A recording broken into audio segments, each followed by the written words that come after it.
Most people don't expect to die in a strange or disturbing way, but sometimes death doesn't come quietly. In this video, we'll go through 5 real cases where normal, everyday people met their end in ways that were violent, confusing, or deeply unsettling. These aren't tales from horror movies or urban legends. They actually happened. And each one proves just how fast an ordinary moment can spiral into something truly terrifying.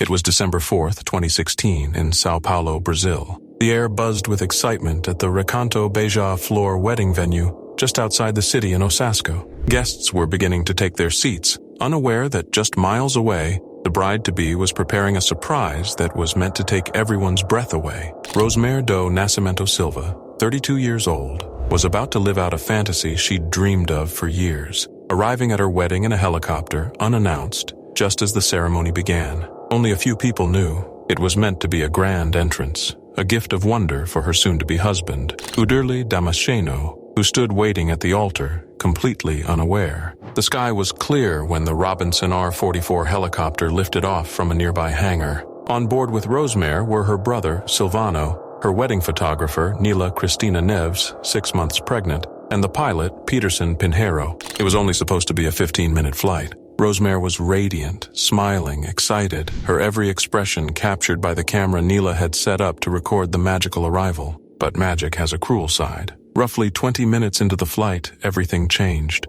Out of nowhere, fog began rolling in, then rain. Visibility dropped fast, and with it the pilot's ability to navigate. What started as a peaceful, joyful ride turned into a silent storm of confusion. The footage showed the mood shift in real time, Rosemary's joy giving way to concern as alarms began to sound. The camera shook, passengers screamed, the helicopter was spiraling. Peterson tried to regain control. He fought against the whiteout conditions, trying to guide the overloaded aircraft through a wall of fog and trees. But it was too late. Less than a mile from the venue, the helicopter plunged into a forested area. The crash was instant, brutal, fatal. Rescue teams arrived quickly, but there was nothing they could do. All 4 on board had been killed on impact. Back at the wedding venue, no one knew what had happened. Hundreds of guests waited patiently, chatting, smiling, expecting the bride to appear at any moment. Only 6 people knew Rosemary was supposed to arrive by air. When the minutes began to stretch and there was no sign of her,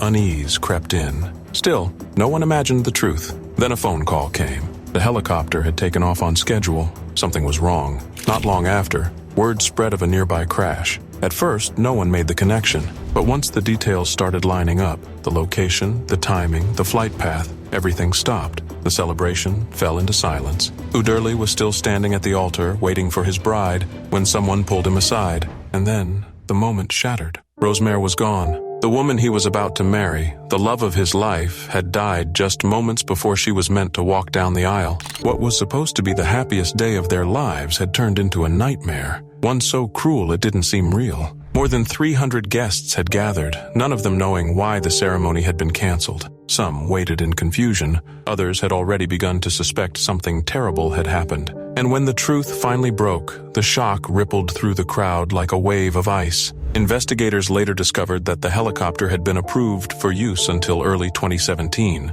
but it wasn't supposed to carry more than 3 passengers. That day, there were 4, and combined with the weather, it proved too much. They believe the helicopter clipped a tree just before the crash, its path obscured by fog. The visibility had dropped so low, the pilot never saw what was coming. In the days that followed, video from the flight was reviewed by authorities. Footage no one ever expected to become part of a tragedy. You can see it all unfold. The smiles, the excitement, the shift, the panic, the helplessness, and then nothing. Questions were raised. Why didn't they turn back when the weather changed? Why was the aircraft allowed to carry more people than it was built for? Could any of it have been prevented? Rosemary's dream never had the chance to come true. What was meant to be a magical entrance became the final chapter of her life. A memorial will take place tomorrow for Debrina Kawam, the woman fatally set on fire in the subway. It will be held at the First Baptist Church of Sheepshead Bay. It was the morning of December 22nd, 2024 in Brooklyn. At the Coney Island Stillwell Avenue subway station, one train sat idle, its doors open, its fluorescent lights humming under the early sky. Inside, a 57-year-old woman named Dinah Kawam was sleeping in one of the cars, alone, unbothered, vulnerable. The kind of moment that passes without notice in a city that never stops moving. Dana hadn't always been here on a subway bench with the world forgetting her. Decades earlier, she was the kind of girl people remembered. Back in Little Falls, New Jersey, she had been a cheerleader with a magnetic smile, known for her energy, charm, and that rebellious punk rock edge. Voted most punk in her high school yearbook. A waitress at Perkins Pancake House who could light up a room. She dreamed of being a flight attendant. Her eyes were always looking up. But life didn't follow the script. Somewhere along the way, things shifted. She battled addiction, lost stability, fell into homelessness, moved through shelters across New York City. Still, some people from her past remembered her. Mark Montaigne, an old classmate, would later say she was the life of the party. He never could have imagined her story would end like this. That morning, a man walked into that same subway car. His name was Sebastian Zapita Khalil, 33 years old. An undocumented immigrant from Guatemala, previously deported in 2018, but somehow back in the city, unnoticed, unchecked. He approached the sleeping woman. No words, no warning. And then, with chilling calm, he took out a lighter and set her clothes on fire. The flames erupted fast. In seconds, they wrapped around Dana's body as she lay unconscious. A bystander recorded it on video, Sebastian calmly walking away from the fire he had started, then sitting down on a bench nearby, watching. Commuters were shocked. One person called for help. Security footage later showed NYPD officers arriving, but one of them walked right past her, didn't stop, didn't help. That moment captured on camera would become the center of public outrage. It was an MTA worker who finally grabbed a fire extinguisher and rushed to put out the flames, but it was too late. Dana was pronounced dead just minutes later at 7:48 a.m. from severe burns and smoke inhalation. For over a week, no one even knew her name. She had no ID. Her face was unrecognizable, but forensic teams refused to give up. Using advanced fingerprinting, they eventually matched her identity. On December 31st, they confirmed it. Dinah Kawam. By then, the story had spread. Not just the horrifying details of her death, but the life that came before. Former neighbors recalled seeing her outside her mother's house, unaware her mom had moved. Others remembered her laughter, her spirit. And now they were left asking, how did it come to this? How does someone so full of life end up here? Sebastian Zapita Khalil was arrested later that same day. Some students had seen the video, recognized him, and tipped off the police. When they stopped him, he still had the lighter in his pocket. Under questioning, he claimed he didn't remember anything that he'd been drinking. But memory loss wouldn't be enough to erase what was captured on video. He was charged with first-degree and second-degree murder, along with arson. If convicted, he could spend the rest of his life behind bars. But no amount of punishment can rewind what happened. Tonight, we are learning the victim of a bee attack was a husband and a grandfather. Tonight, the Harlan County Coroner's Office identified him as 59-year-old Michael Alford. They say he died after being stung by a swarm of yellow jackets earlier this week. It was Monday afternoon in 2023 in the wooded hills of Harlan, Kentucky. Michael Wayne Alford, 59 years old, was outside his home, working through a few simple chores. He bent down to move an old, forgotten bag of potting soil near the edge of the property. It was heavy, damp, and had been sitting there for some time. As he lifted it, the silence shattered. A swarm of wasps burst out, furious and fast. Michael barely had a chance to react. In seconds, they were on him, stinging, swarming, relentless. The venom surged through his body like wildfire. His breathing grew shallow almost immediately. Inside the house, his daughter, Marlana Ledford, heard the commotion and bolted outside. What she found stopped her cold. Her father stumbling, struggling to breathe, his skin swelling, his body collapsing. She dropped beside him and began CPR, trying to force life back into his lungs. Moments later, Michael's son, Mitch, arrived and joined her. Together, they fought to keep their father alive. Hands trembling, hearts racing. But the wasps didn't stop. They kept attacking. It was like nature itself had turned on them. They called 911. Paramedics rushed to the scene and took over. But by the time they arrived, the venom had already done its damage. Michael's breathing had slowed to a whisper. He was fading. They loaded him into the ambulance. His children watched helplessly as the sirens disappeared down the road.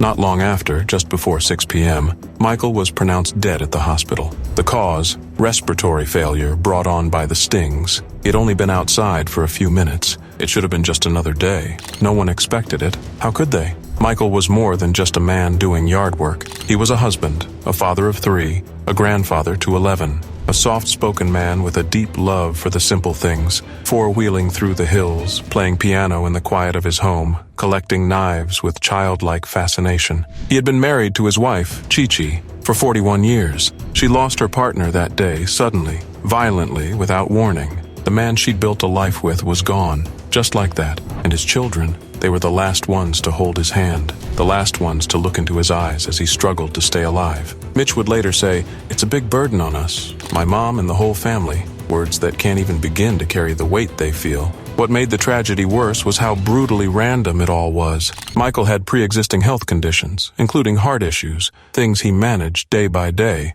But no one thinks a bag of dirt will be the end. No one thinks death is lurking just under a layer of soil. What's even more terrifying is how rare, and yet how real, these deaths are. Between 2011 and 2021, nearly 800 people in the U.S. died from bee, wasp, or hornet stings. 72 deaths a year, quiet, sudden, often unseen. And the most common cause? Respiratory failure. Experts say when a swarm attacks, the best thing you can do is run. Don't scream and just run. But when you don't even see it coming, when your enemy is hidden in a bag of soil, there's no time to react. Michael didn't have life insurance. The family was not only dealing with grief, but also the unbearable pressure of funeral expenses. His daughter Marlana started a GoFundMe, desperate to find help. By Thursday, the community had raised a little over half of what they needed.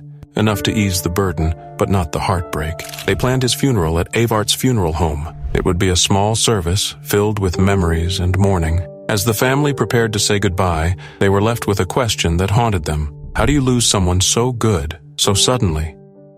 It was a quiet Saturday evening in 2017 in Jesenik, a small, peaceful town nestled in the northeastern Czech Republic. The kind of place where life moves slowly and people know their neighbors. That evening, a 65-year-old mother and her 45-year-old daughter were spending time at a friend's garden home. They were there to relax, unwind, and enjoy the warmth of a private sauna. It was supposed to be comforting, healing even, but it would become their final visit. They entered the sauna, just the two of them, while their host remained outside. The soft hiss of steam, the smell of wood, the heat building gradually. It was all so ordinary. Time passed, more than anyone realized, and then too much time. Their friend, growing uneasy, walked toward the sauna. Something wasn't right. She knocked. No answer. She opened the door, only she couldn't. The handle was stuck, jammed, broken. Inside, she saw them. Both women were lying unresponsive on the sauna floor. Panic erupted. Emergency services were called. But by the time help arrived, it was far too late.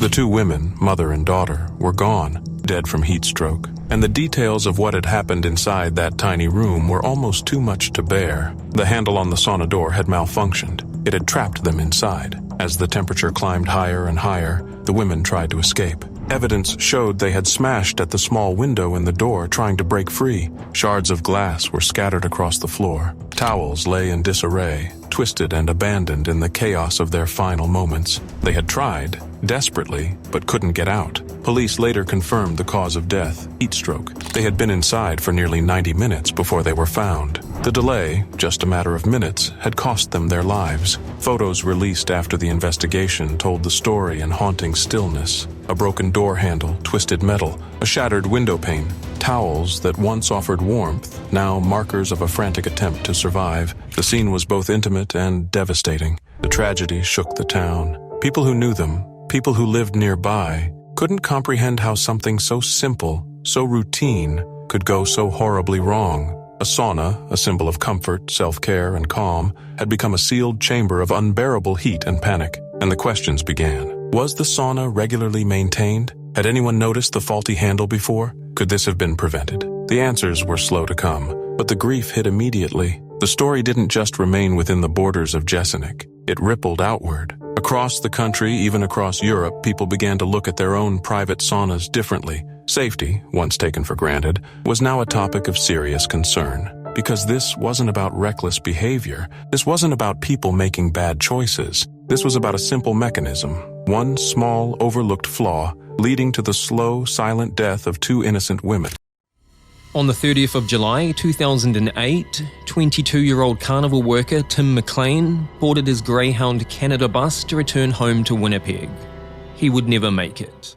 It was the kind of ride thousands of people take every day, a Greyhound bus making its way across the wide, quiet highways of Canada. On July 30th, 2008, that ride turned into something no one on board would ever forget. Something so horrifying, it would haunt the nation for years. The bus had departed from Edmonton, heading toward Winnipeg. Among the passengers was 22-year-old Tim McLean, a cheerful, free-spirited young man who had been working at a carnival. He was heading home, sitting toward the back of the bus, earbuds in, relaxing, his head resting against the window. Just another long trip, just another night, but not for everyone. A man named Vince Lee had boarded the same bus in Erickson, Manitoba. At first, he sat near the front, quiet, ordinary. No one paid him much attention. Hours passed. Nothing seemed unusual, until Lee suddenly walked to the back and sat down beside Tim. Tim didn't stir. He had no idea the man next to him was watching him in silence. No idea the stranger was about to unleash a nightmare. Without warning, Lee pulled out a large knife and began stabbing Tim in the neck and chest. Fast, brutal. The bus erupted in screams. The driver pulled over as passengers rushed outside, horrified. But Lee didn't move. He stayed, and what he did next pushed this already savage scene into something darker. From the windows, passengers watched in horror as Lee continued attacking Tim's body. Some tried to re-enter the bus, but Lee brandished the knife, keeping everyone back. He began mutilating the body, performing acts too grotesque to comprehend. By the time police arrived, it was too late. Tim was gone, and Vince Lee, covered in blood, sat calmly and surrendered without a fight. What came next only deepened the tragedy. Lee had untreated schizophrenia. He told doctors he was hearing voices, commands from a higher power telling him that Tim was a threat. He believed he had no choice. In court, he was found not criminally responsible by reason of mental illness. Instead of prison, he was sent to the Selkirk Mental Health Center for treatment. For some, this was a story about the need for compassion and better mental health care. But for Tim's family, especially his mother, Carol Dedeli, it felt like justice had been abandoned. Her son had been taken in a way no parent should ever experience. But what hurt even more was knowing the man responsible might one day walk free. And he did. In 2015, Lee began receiving supervised day passes. By 2017, he had legally changed his name to Will Baker. That same year, a Manitoba Review Board declared him no longer a threat and granted him an absolute discharge. No prison sentence, no criminal record, no restrictions, just ongoing treatment. To many Canadians, it was a shocking decision. Carol called it a catastrophic failure of the system. How could someone commit such horror and walk away with a new name and a clean slate, while her son remained a memory? The case split public opinion. Some said those suffering from mental illness shouldn't be punished for things they didn't understand. Others believed that violence like this should never be forgiven, no matter the diagnosis. Other high-profile cases followed, like the 2022 trial of Jeremy Skibicki, where the same defense raised the same questions. Where is the line between mental illness and accountability? Can someone who kills so violently ever truly be safe again? Today, Will Baker lives somewhere out of the spotlight. Whether he's truly rehabilitated, no one knows. But one thing is certain, Tim McLean's story hasn't faded. His family continues fighting for change. They want a justice system that doesn't forget the victims, that doesn't let trauma be buried under medical reports. A 6-year-old boy began bleeding from his nostrils and mouth and eventually died at a hospital after eating a lollipop in East China's Shandong province.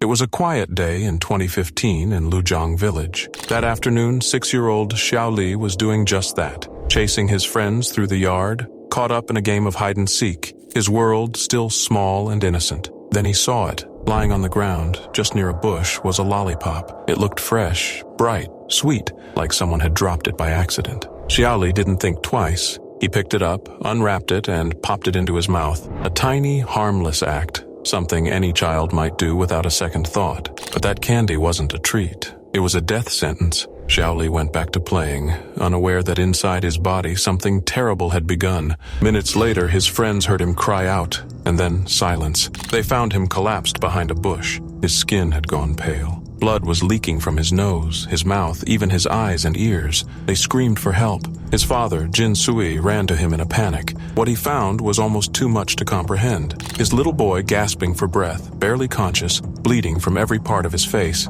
Jin scooped him up and raced to Jie County Hospital. The doctors acted fast, but the poison had already invaded Xiaoli's organs, turning his blood dark. He was transferred to a larger hospital in Jining, but the damage was done. 2 days later, Xiaoli was gone. The tests confirmed the horrifying truth. The lollipop had been laced with tetramine, a chemical so toxic it's been banned in many countries for decades. In even the tiniest amounts, it shuts down the nervous system, destroying the body from the inside out. Though illegal, tetramine is still used in black market rat poison, especially in parts of China where regulation enforcement struggles to keep up with demand. But this wasn't an accident. More poisoned lollipops were found around the yard. Someone had planted them there, carefully, deliberately. Not tossed, not scattered, but placed. The candy hadn't broken, which ruled out the idea they'd been thrown over the fence. Whoever did this had walked onto the family's property. Whoever did this wanted those lollipops to be found by children. Police combed through every possible lead.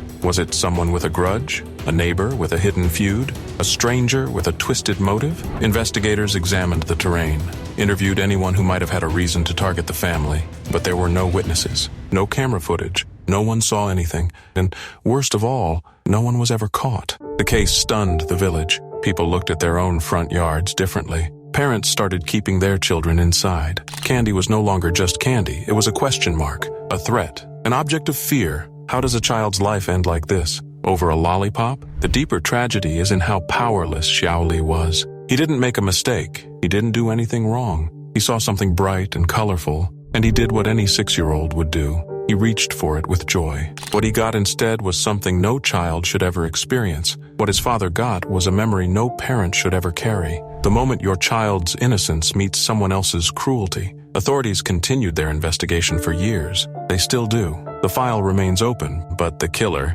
if that's even the right word for someone who does something so calculated and cold, was never found. Today, Xiaoli's death still casts a shadow over Lujiang village, and the question that lingers, who did this and why? When the body of a nuclear power plant worker was found dead inside a teacher's toilet. It was the evening of February 28, 1989, in Makoji Village Town in Japan's Fukushima Prefecture. That night, a 23-year-old elementary school teacher had just returned home after a long day. Her room was part of a simple dormitory for school staff, located far from the main roads. She went to use the bathroom, a moment like any other. But as she stepped inside and looked down, she froze. There, inside the toilet opening, something didn't look right. At first, she thought it was a shoe. Confused, she leaned closer. Then her heart stopped. A human leg. Panic took over. She ran out, shouting for help. Moments later, police arrived, and what they found would disturb everyone. Wedged deep inside the narrow piping of the septic tank was a body. The opening in the floor was only about 8 inches wide. The pipe below, just 14. Yet somehow, someone had managed to squeeze into it head up, eyes tilted toward the toilet opening as if staring through it. The victim was a 26-year-old man named Naoyuki Kano, a sales manager who worked with nuclear energy companies in the region, known for being responsible and kind. He had been missing for several days. Now here he was, lifeless, half-naked, and trapped in one of the most horrifying positions imaginable. The official cause of death was listed as hypothermia. No wounds, no signs of struggle. He was shirtless, clutching a neatly folded shirt to his chest, his feet bare. The police offered a disturbing explanation. They believed Naoyuki had entered the septic tank voluntarily, that he had crawled into the narrow pipe to spy on women using the toilet, got stuck, and slowly froze to death in the bitter winter cold. But something about that story didn't sit right. Naoyuki's friends were stunned. No history of perversion, no behavioral red flags. Someone who was active in local politics, even recently involved in a village chief election that had stirred controversy among residents, especially those with ties to the nearby nuclear power plant. And the more people looked, the stranger it all seemed. The layout of the septic system made the theory almost impossible.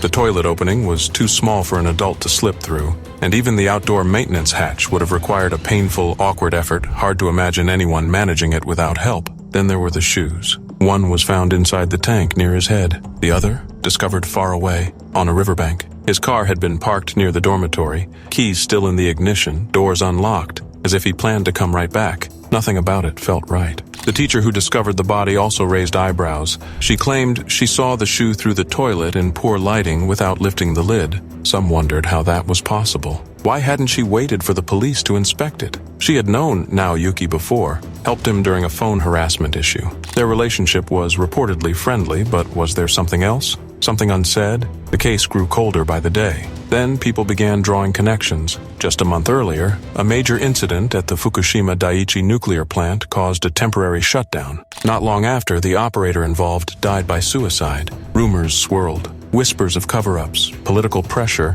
Could Naoyuki, who worked with nuclear clients and had just been involved in a heated election, have known something he shouldn't? The questions piled up, but the answers never came. Despite protests from villagers and Naoyuki's loved ones, the police ruled his death an accident. The file was closed. Officially, it was chalked up to a tragic mistake. A man who crawled into a septic tank for reasons no one wanted to admit. But in the village, the story lived on. It became folklore, a ghost story whispered between generations, a cautionary tale filled with unanswered questions and disturbing imagery. Years passed, then decades. And as the internet grew, so did curiosity. Naoyuki's story resurfaced in forums, on YouTube, and across social media, shared by people stunned by the bizarre, eerie details. His name became linked to one of Japan's strangest unsolved mysteries.